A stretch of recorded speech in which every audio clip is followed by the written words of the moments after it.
mon nom est Marie-Michel et je travaille pour Cultive le partage. Aujourd'hui, nous sommes en compagnie de Ginette qui va nous montrer comment déshydrater. Donc, c'est un projet avec le Bon Citoyen, c'est ça? Oui, c'est un projet avec le Bon Citoyen. En fait, c'est les aliments déshydratés pour s'alimenter qui viennent en aide là, aux personnes en situation d'itinérance et en situation de pauvreté. Super. Puis là, la capsule qu'on fait, elle est produite en collaboration avec... Avec le Bon Citoyen et les aliments déshydratés pour s'alimenter. Et Cultive le partage. Et Cultive le partage. Mais bien sûr. Bon, ben, allons-y!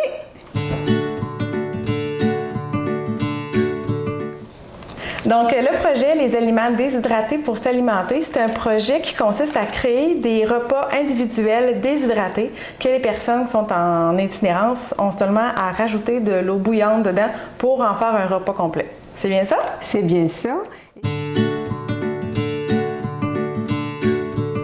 Donc, là, Ginette, tu vas nous montrer comment on déshydrate des légumes, des fruits, faire de la sauce, des épices, c'est ça? C'est ça, des légumineuses, des pâtes alimentaires, des mets cuisinés décomposés. On va voir un peu de tout. Donc, au niveau des avantages de la déshydratation, on a le fait que ça prend peu d'espace d'entreposage parce qu'on n'en met pas dans nos frigos ni dans nos congélateurs. On peut acheter en grande quantité lorsqu'on est en abondance puis que les fruits et les légumes sont moins dispendieux. Est-ce qu'il y en a un autre avantage au niveau des nutriments peut-être? Oui, au niveau des nutriments, en fait, c'est qu'à 135 Fahrenheit, les aliments ne cuisent pas. Donc, il y a une partie des nutriments qui sont conservés. Et voire même pour les mordus d'alimentation vivante, à ce moment-là, on déshydrate en bas de 115 Fahrenheit. Donc, à ce moment-là, il y a même les enzymes qui sont conservées. Ah, super! Merci!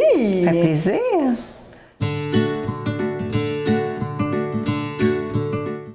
La déshydratation consiste à retirer une grande partie de l'eau contenue dans les aliments afin d'éviter que les bactéries, les levures, les moisissures les contaminent.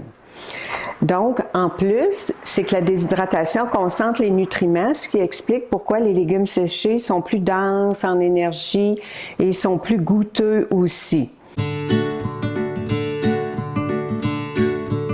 Alors ici, on a le déshydrateur Excalibur avec une minuterie et un thermostat. Donc, c'est plus facile de vraiment ajuster la température que l'on veut.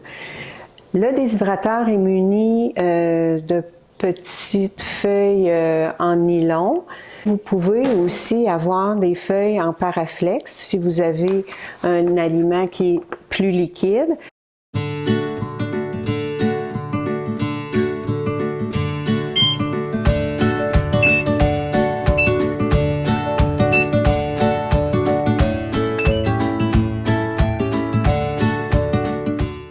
Habituellement, ce qu'on fait, c'est qu'on tranche nos légumes le plus mince possible ou le plus petit possible. Alors, comme vous voyez, il y a de l'espace entre les morceaux pour permettre à l'air de circuler et pour permettre une déshydratation uniforme.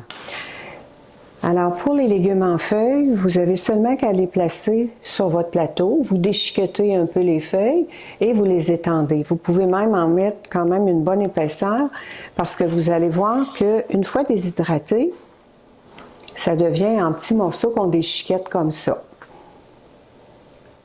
Là, tantôt, je parlais de 135 Fahrenheit pendant 18 heures. C'est sûr que les légumes en feuilles vont prendre beaucoup moins de temps. Et si vous avez seulement des légumes en feuilles dans votre déshydrateur, vous pouvez y aller à 120-125 degrés Fahrenheit pour un 10 heures. Ça va être déshydraté facilement.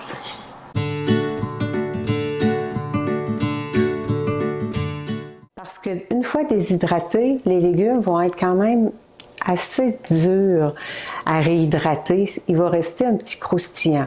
Alors, vous êtes mieux de les cuire à la vapeur ou de les blanchir quelques minutes. À ce moment-là, vous les laissez refroidir et vous les étendez sur la plaque.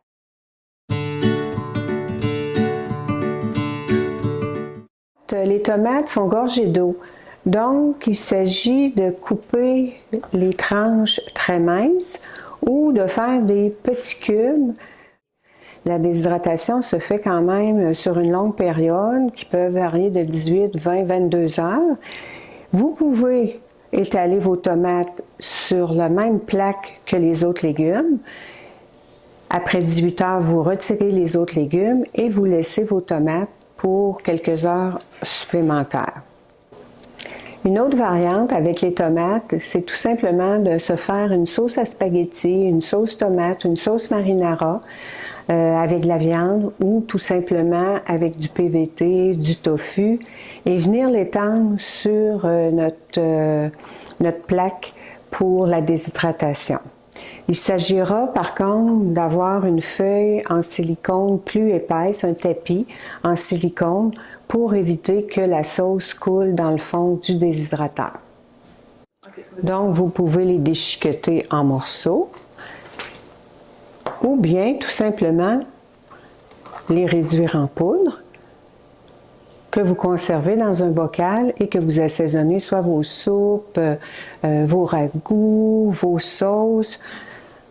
Donc ici, on a une sauce à spaghetti végé à base de PVT qui a été déshydratée. Donc, on a étendu la sauce comme on a vu tout à l'heure. Et ensuite, une fois que notre sauce a été déshydratée, on l'a défait là, en petits morceaux. Ce sont des aliments qui se conservent très bien déshydratés. Alors, ce qu'on fait, c'est qu'avec les légumineuses, étant donné que c'est long à cuire, on s'en fait une grande quantité. Idéalement, c'est d'utiliser des légumineuses fraîches qu'on laisse tremper et qu'on cuit par la suite. Une fois que les légumineuses sont cuites, on les déshydrate. Ce que vous pouvez faire aussi avec les légumineuses, une fois qu'elles sont cuites, vous pouvez les réduire en purée et les étaler comme notre sauce tomate tout à l'heure pour déshydrater la purée de fèves. Ensuite, que vous déchiquetez et que vous réduisez en poudre. À ce moment-là, la légumineuse en tant que telle peut passer inaperçue dans vos soupes, dans vos potages. Vous pouvez même faire une purée de pois chiches et vous en faites un hummus.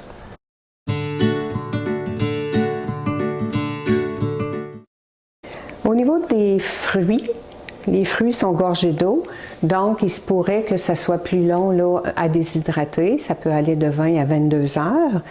Vous pouvez éliminer la pelure ou la conserver. Si vous la conservez, le goût va être un petit peu plus amer. Vous pouvez réduire une fois déshydraté en poudre et assaisonner vos desserts. Si vous déshydratez des raisins, à ce moment-là, les raisins, il se pourrait que ce ne soit pas déshydraté comme des raisins secs qu'on achète à l'épicerie, mais tout aussi délicieux. Ça peut même être semi-déshydraté. C'est-à-dire que c'est encore caoutchouteux. On voit qu'il y a encore un petit peu d'humidité. À ce moment-là, il faut les conserver au frais. Tandis que quand c'est entièrement sec, vous pouvez les conserver à la température de la pièce.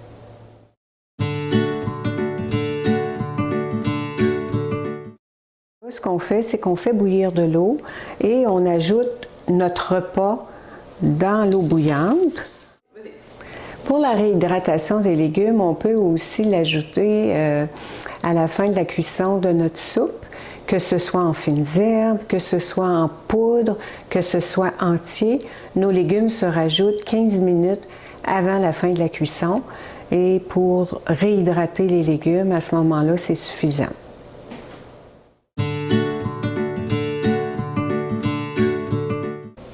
Vous pouvez conserver vos produits dans un pot hermétique en inscrivant la date d'emballage et vos aliments vont se conserver ainsi de 8 à 12 mois. Vous pouvez conserver vos produits déshydratés dans un sac emballé sous vide. Vous n'avez qu'à indiquer là, sur votre sac la date d'emballage. Ici, on a de la poudre d'ail, comme je vous disais tout à l'heure. Vous pouvez réduire vos légumes en poudre, assaisonner vos mets cuisinés, c'est délicieux.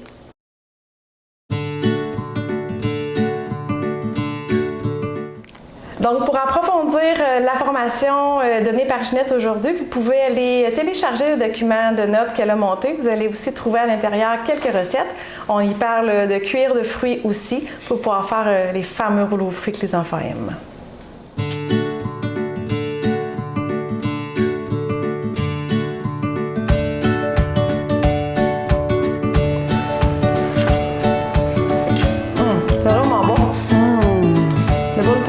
jujube!